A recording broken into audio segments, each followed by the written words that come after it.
প্রধান গেট খুলতেই সামনে দেয়াল, বাইরে যাবার কোনো সুযোগ নেই। প্রায় 10 থেকে 12 ফুট উঁচু ইটের প্রাচীর ঘিরে ফেলেছে বাড়ির প্রবেশপথ। ফলে নিজের বাড়িতেই কার্যত বন্দী এক বৃদ্ধ দম্পতি সহ 4 সদস্যের পরিবার। ঘটনাটি সাভারের তেঁতুলছড়া ইউনিয়নের রাজফুলবাড়িয়ার নগরচর এলাকায়। 1995 সালে 4 শতাংশ জমি কিনে সেখানে বাড়ি করেন আনিসুর রহমান ও তার স্ত্রী রাশিদা বেগম। আর সঙ্গে থাকেন তাদের ছেলে রাজীব এবং পুত্রবধূ মিম আক্তার। তবে অভিযোগ, বাড়ির প্রধান গেটের সামনে দেয়াল তুলে দেওয়ায় প্রায় 8 বছর ধরে বন্ধ আছে চলাচলের পথ। এখন কাঠের মই বেয়ে পাশের বাড়ির ছাদে উঠেই বাইরে যেতে হচ্ছে তাদের।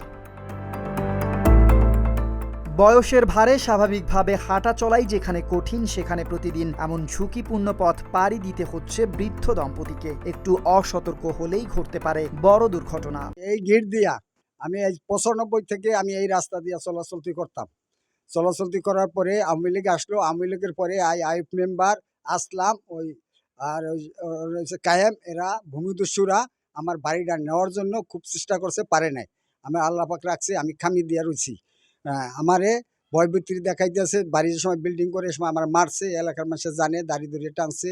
এরপর আমার ভয়ভীতি দেখাইছে যে তুই যদি রাস্তা লেগে বেশি বাড়াবাড়ি করস তা তোর জানে মাইরে ফেলাম। আমার একদিন আটকাইছিল।